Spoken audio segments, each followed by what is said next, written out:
Hello everyone, hope you are doing good today. I am Kajal and today we are going to continue with your chapter, 13th chapter, the skeleton movement and the locomotion. In the last video we have discussed about the skull, and in this video we are going to continue with that part.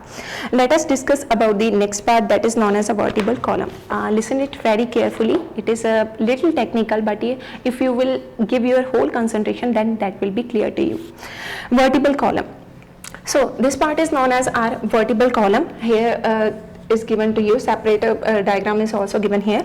Vertebral column or the spinal column is popularly called backbone also. It is composed of total 33 ring-like bones called the vertebrae. So how many bones are present in the backbone? 33, and that are ring-like structures, so that's why these are known as the vertebrae. These are divided into 5 groups according to the regions they occupy. The neck region have a several cervical vertebrae. Neck region having the 7 cervical vertebrae. Next one, thoracic vertebrae. It is consisting of the 12 bones. Next one, lumbar vertebrae, 5, and the last coccyx is present, and that are the 4. Means in the coccyx, one coccyx of 4 bones are fused. So by this way, the skeleton system in the vertebral column, the division of the bones takes place, that are dividing into 4 parts: cervical, thoracic, lumbar, and the coccyx. Cervical 7, thoracic 12, lumbar 5, and coccyx 4 parts are there. 4 bones are there. Structure of the vertebrae now. Each vertebrae is somewhat ring-like structure. Its lower part is formed by a solid cylinder of bone known as a centrum part. Now here is one diagram given to you. See that here they have given you the anterior view as well as the lateral wall. So you can see that the outer part or the lower part, okay, formed a cylindrical structure that is known as the centrum part or the body of the vertebrae. The 2 opposite ends of the centrum are very flat. 2 opposite ends are flat, and the inner one is a centrum part. On the dorsal, means back side of the centrum, is the canal that is known as a neural canal, formed by the union of 2 neural arch arising from the sides of the centrum. In the natural position, the spinal cord runs throughout this neural canal. Neural spine is flat longitudinal ridge projecting upward from the meeting point of the 2 neural arches, and transverse processes are thick sideward projections from the neural arches. The neural arch also bear articulate facets which help in rejoining or joining the 2 vertebrae one behind the other.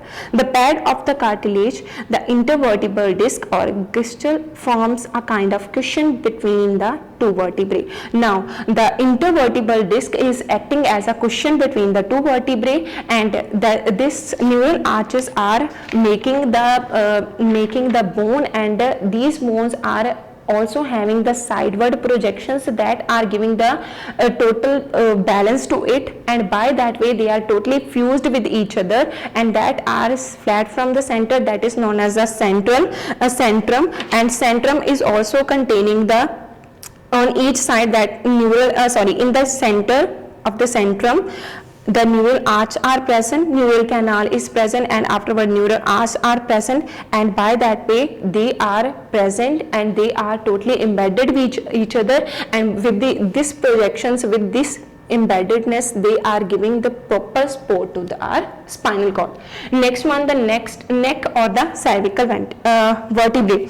The first cervical vertebrae is called the atlas, and the second one is known as the axis. The remaining 5 neck vertebrae do not have any special names. First is known as the atlas, and the second one is the axis. I will show you the diagram of it, axis and atlas. In the book, from the book you can see that the first one, atlas part, and the lower one is known as the axis part. They are totally embedded with each other, but they are having the separate shapes as well as they are giving the support to each other. So that's why first one is known as the atlas of the neck, and the second one is known as the axis, and rest 5 are normal and they are only embedded with each other. There is no special name for them. Next one is the thoracic vertebrae have the long humeral spines which are directed backward. Each of their transverse processes bear on its extremity facet for the articulation with the tuber of the rib. Means they are the long humeral spines and directed backward to, and that are known as the thoracic vertebrae. This is known as the thoracic vertebrae because they are projected backward to, and these are also known as the rib bones as well as the facets that are totally on the back side. Next, lumbar vertebrae.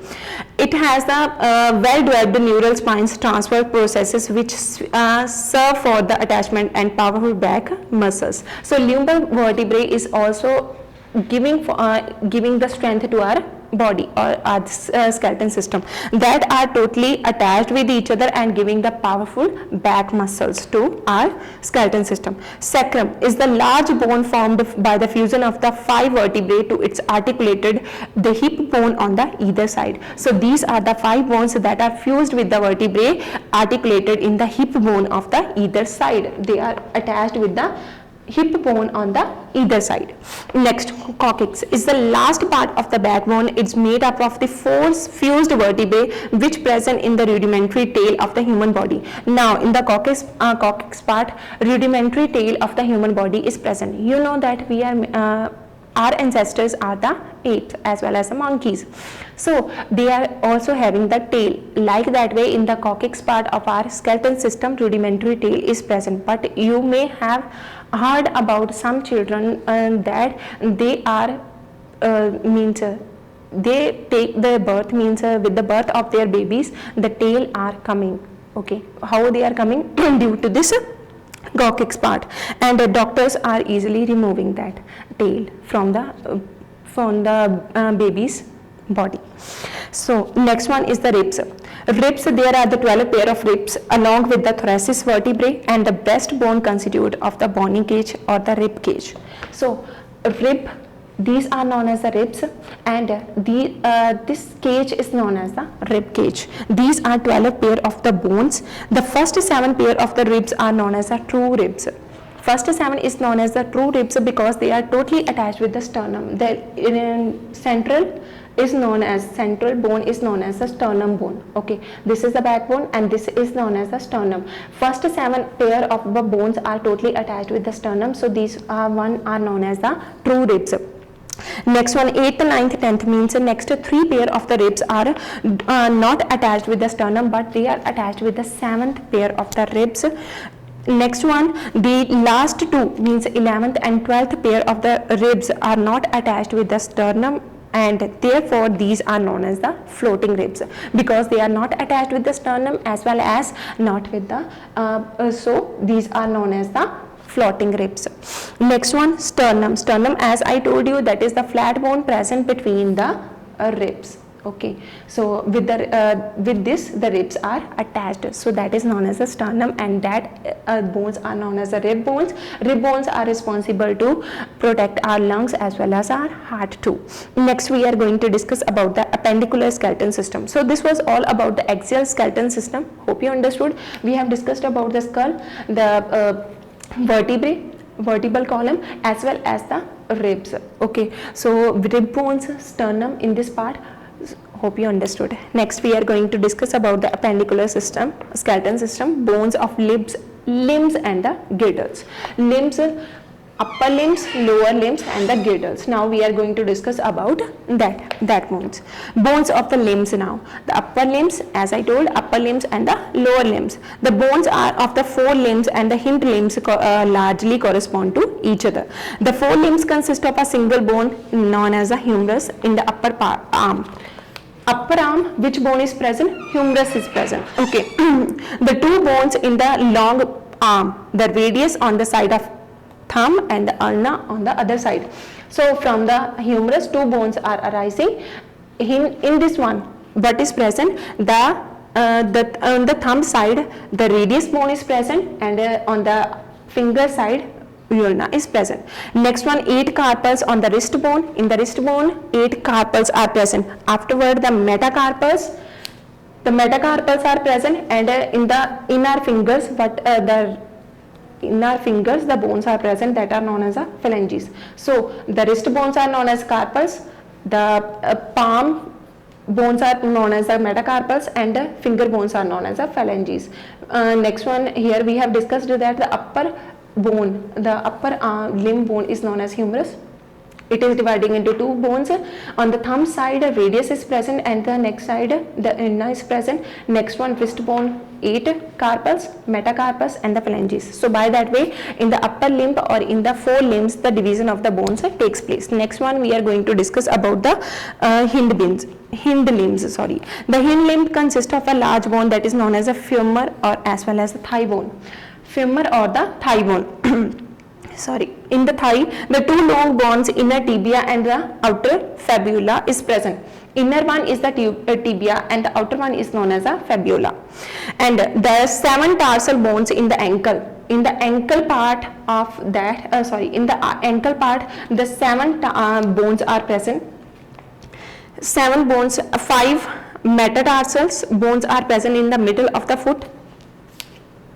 So here what is present? The 7 tarsal bones are present in the ankle, 5 bones in the metatarsals afterward in the middle of the foot, and 14s in the phalanges. Again in the finger bones, how many are present? 14s, and in the palm of the foot, what is present? The tarsals are present. Next, in the greater toe, 3 in each of the 4 toes. 2 in the greater toe and 3 in each of the 4 toes are present. 2 in in our greater toe and 3 in each of the 4 toes of our feet, the bones are present. The hind limbs have the additional bone that is known as patella as well as a kneecap. So here in the knee, the cap is present, that bone is known as the patella, and which is joined with the lower end of the femur, and kneecap is bone developed from the tendon.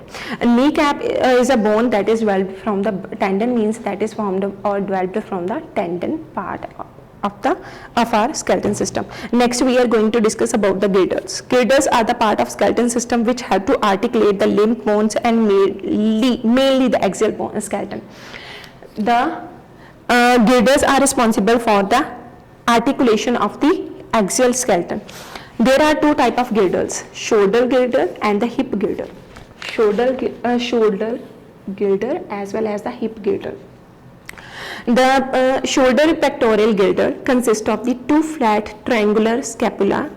Scapula means here the 2 scapulas are present, triangular scapulas are present in the shoulder girder, which lie dorsally on the upper ribs of the each side of the vertebral column. See that are attached or that are present on the upper side of the ribs, and these are the triangular in shape. So these are known as the scapulas that are present on the each side, means in the each shoulder. The vertebral column, its outer apex bears a large, somewhat cup shaped, that is known as a glenoid cavity, into which fits a round upper head of the humerus, and close to this joint the shoulder blade has a smaller raised part to which the long and curved collarbone is attached. Here the collarbone is attached as well as the humerus is also attached. So collarbone, these are known as the collarbones. Collarbones are also attached with this scapula as well as the next end of this one is attached with the humerus bone. The other end of the collarbone is joined up to the uppermost part of the breast bone or as well as the sternum part. So this is attached with the collarbone, and collarbone is attached with the sternum part of our chest cavity or our ribs. Next we are going to discuss about the hip pelvic girder. Hope you understood about it.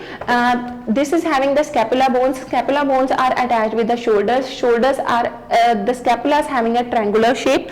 Afterward, what is happening? Scapulas are attached with the collarbones also, and these collarbones are attached with the sternum of our skeleton system. Next one, this scapula is attached with the humerus too, humerus of our upper arm. So by that way the attachment takes place. Next we are going to discuss about the hip pelvic girder. It is a larger and tough shaped part formed by the 2 hip bones that are joined medially to the sacrum part. So 2 hip bones are present that are attached with the sacrum part. So this is the sacrum part, 2 hip bones are attached with it. Each hip bone is made up of the 3 bones that is known as ilium, ischium as well as the pubis. So ilium, Okay, ischium and the pubis is present. See here also they have given you ilium. Okay, upper one is ilium, ischium is present this one, and the lower one is known as the pubis retium, and on each side it bears a large cup shaped cavity that is known as the acetylbulum. Cup shaped cavity is known as the acetylbulum, into which it fits large round head of the thigh bone. The hip girdle not only gives support to the skeleton system of the hind limb but also protect and supports the abdominal organs. So its main work is to protect the abdominal organs, as well as it is giving protection and it is giving strength to our limbs for the movement, for the other works too. So it is acting as a protection for them, and here our hind limbs are totally attached, and by that way the hind limbs are able to move. So this part is known as ilium part. Okay, and next one here, this is known as the ischium part, and this part is known as the pubis part. So this is pubis, this is ischium, and this is the ilium part. It is a cup like structure, and these are present on the either side, and they are attached with the sacrum part. This is known as the sacrum part. So by that way the hip pelvic girdle is made up of, and it is responsible to protect our abdominal organs that are present in our abdomen cavity and are giving the protection and strength to our hind limbs. So this was all about the pelvic girdle as well as our bones of the limbs. So hope you understood. Thank you very much.